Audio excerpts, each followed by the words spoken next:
Bonjour Sébastien. Bonjour! Hein, aujourd'hui, je vous dis pas Monsieur le maire, Non? parce OK. qu'on s'est rencontrés déjà la première fois. Hein, c'est comme une date.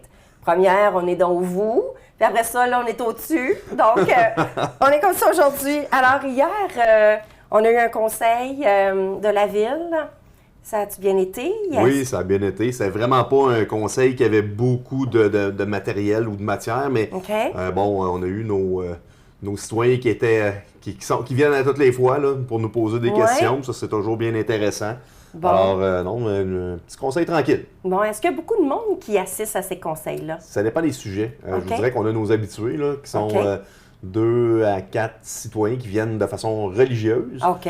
Sinon, tout dépendant des sujets, il y a 2 semaines, là, avec ce qui se passait au niveau de l'âge d'or, on avait quand même pas mal de monde. Là, je parle de Ah, 7-8 OK. personnes supplémentaires. Mhm. Il y a aussi un mois à peu près, quand on a commencé à parler du quartier d'Alquier. Ça aussi, ça touchait certaines passions, là, parce qu'il y a OK. des gens qui habitent dans le coin et qui étaient inquiets. Ça aussi, ça a attiré là, une quinzaine de personnes, je dirais. OK, quand même. Bien là, on va commencer par le plan d'implantation et d'intégration pour le bistrot aux Dobbs. Ouais, ça, c'est le restaurant qui est à côté du Haut Shack. Bon, OK. fait que là, eux avaient besoin de pouvoir mettre leur image de marque, c'est-à-dire faire leur enseigne. Et tout était conforme. L'enseigne est déjà installée. C'est sûr que on demande aux gens quand ils ont des enseignes ou des modifications à faire sur leur bâtiment puis que c'est dans le PIA, c'est important de passer à l'hôtel de ville puis de parler avec notre système d'urbanisme pour s'assurer que tout va être conforme parce que c'est arrivé dans le passé qu'on a fait démancher des affaires qui n'étaient pas correctes. Oh, ça va être fun. Ouais, ça, c'est moins le fun. Fait que, dans le fond, là, c'est sûr qu'on avait vu un préliminaire. La pancarte était installée peut-être un petit peu vite, mais c'est très beau, c'est très bien. J'ai parlé moi-même là, avec le propriétaire, puis tout est correct. Pour informer la population, un PIA, c'est quoi exactement? C'est le plan d'implantation architecturale. OK. C'est-à-dire que dans une délimitation, on vient resserrer un petit peu nos normes pour s'assurer qu'il ne se fasse pas n'importe quoi. Et quand on fait ça, ce type de nouvelles normes-là, un peu plus sévères, c'est aussi pour qu'il y ait une espèce d'arrimage entre les commerces. Et c'est vrai, présentement, dans le centre-ville, au niveau de notre première avenue, on a un certain souci des matériaux qui sont utilisés, des couleurs qui sont utilisées, puis sans être trop scrupuleux, on aime ça quand même, là, pouvoir orienter un peu les décisions. Là. Je dirais, un des grands points qui est ressorti dans les dernières années, c'est que les gens là, mettaient beaucoup là, du plastique autocollant dans les vitres. Là. OK, oui. Et ça, c'était rendu une vraie folie. Il y en avait partout. Là. Puis, on a vraiment critérisé en essayant de limiter la quantité de ces vrais fameux vinyles-là dans les fenêtres. C'est pas que c'est pas intéressant comme affichage comme tel, mais c'est pas durable. C'est pas durable, ça vieillit pas bien. Puis encore là, il ne faut pas faire n'importe quoi. Là. OK, parfait. Donc, point 2, formation d'un comité de toponymie. Oui. Mais la toponymie, là, c'est important pour pouvoir faire une analyse de comment on va appeler nos rues, comment on va appeler nos quartiers ou nos bâtiments. OK. Ça, généralement, c'est pas nous autres qui prenons la décision. Là. Il y a vraiment là, une décision qui est prise à l'échelle du Québec. Là. Fait que, OK. c'est quand même assez important. On avait déjà un comité de toponymie, mais qui était très ville. C'est beaucoup des employés de la ville. Puis, moi, je trouvais ça un peu... En fait, je trouvais ça important que la population puisse se mettre l'année là-dedans. OK. Alors, on a décidé de relancer le comité. On sait que la ville d'Amos est en fort développement. On est en train de créer des nouvelles rues. On est en train... Fait quand on n'en crée pas de nouvelles rues, on n'a pas besoin de beaucoup du comité. Mais là, on se rend compte que dans les prochaines années, il va y avoir beaucoup de développement. Alors, le comité prend toute son importance. Là-dedans, là, on a sélectionné des gens. Là, entre autres, il va y avoir quelqu'un de la Société d'histoire. Hein. C'est important de pouvoir faire une analyse. Souvent, on va utiliser des noms de famille. Hein. On va venir honorer des bâtisseurs de la ville d'Amos. Quelqu'un du conseil municipal, le directeur du service des loisirs. On a 2 citoyens, Gaston Lacroix puis Claude Roux, qui ont des habiletés connexes qui vont venir pouvoir nous aiguiller sur leur opinion, là, de comment est-ce qu'ils voient ça. Puis il va y avoir aussi, c'est sûr que les gens de l'urbanisme, là, notre conseillère et notre directrice vont être là aussi. Ah, c'est intéressant. Quand on parle de justement, qu'on croit, la ville est en pleine croissance et tout ça, est-ce que c'est parce qu'il y a du nouveau développement, il y a des nouvelles personnes, il y a des gens qui migrent ici? Est-ce qu'il y a plus d'habitants à la surface? Il y a quelque chose qui est non négligeable présentement, c'est qu'il y a beaucoup plus de maisons par personne qu'il y en avait. Beaucoup plus de logements. Il y a beaucoup de familles reconstituées, il y a beaucoup de gens qui ont 2 endroits pour vivre. La population est vieillissante, il y a des gens qui ont des grandes maisons, puis il n'y a pas beaucoup plus de population. Mais on se rend compte que autant les maisons que les voitures, par capita, il y en a plus. Hey. Bon. C'est sûr que, bon, nous autres, dans le souci d'essayer d'attirer des gens, parce que dans notre planification stratégique, on vise que d'ici 2030, puis je comprends que c'est ambitieux, là, mais on vise d'aller chercher 5000 de population. C'est sûr que pour ça, ça prend des terrains. À partir du moment où tu n'as pas une offre de terrain intéressante, puis quand je dis intéressante, là, c'est ce qui est intéressant pour moi et ce qui est intéressant pour toi, c'est différent. Alors, ça prend une mixité, des prix différents, des endroits différents, des secteurs différents, puis on est en fort développement. On sait qu'il y a des besoins, et pour pouvoir se développer, il y a 2 grands enjeux, là, puis il y en a pas. Il y en a plein d'enjeux, mais les 2 grands enjeux, c'est que si on n'a pas de CPE, si on n'a pas de centre de la petite enfance, puis qu'on n'a pas de terrain ou de logement, ça ne sert à rien d'essayer de faire des belles campagnes d'attractivité. Les gens ne viendront tout simplement pas. Alors, on travaille fort. Bon, bien, souhaitons-le.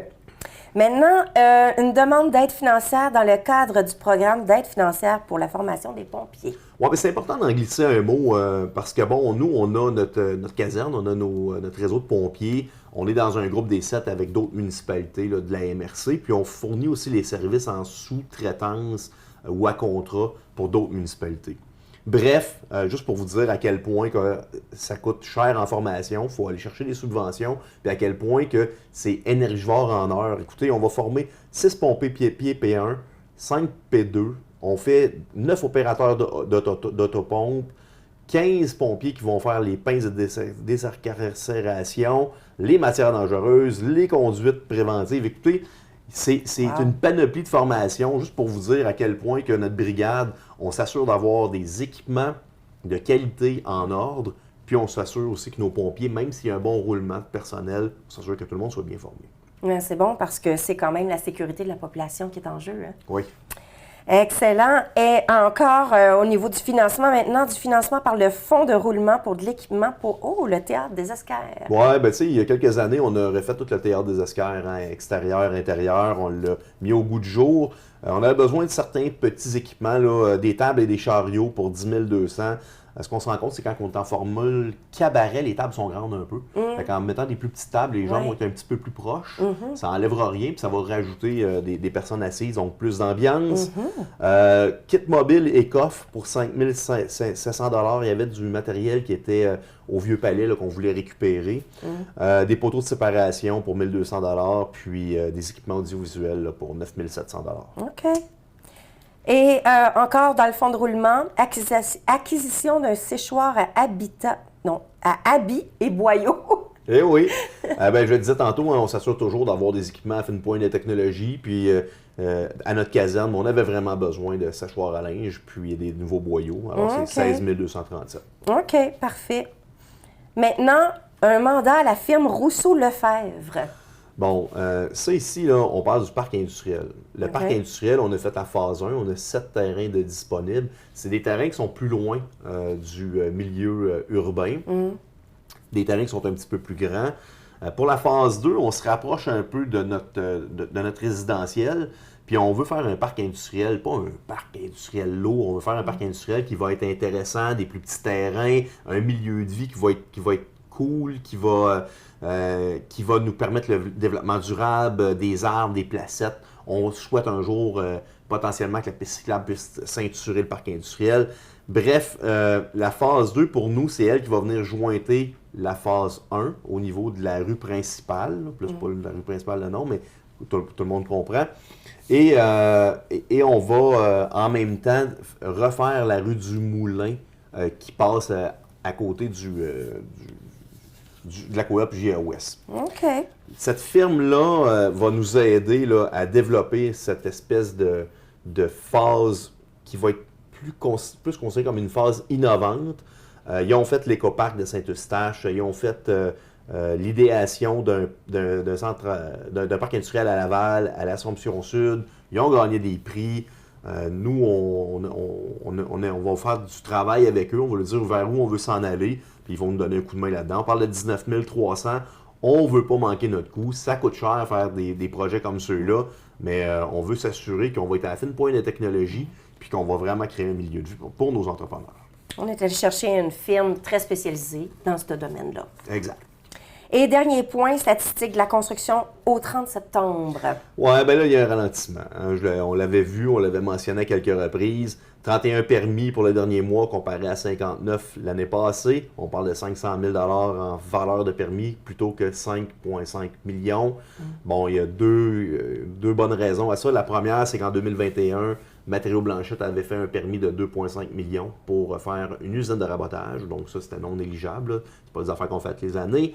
D'un autre côté, on se rend compte aussi qu'avec les taux d'intérêt qui augmentent, l'inflation qui est présente, les gens sont un peu plus stressés. Donc, moins de dépenses sur leur propriété, moins de nouvelles bâtisses qui se créent.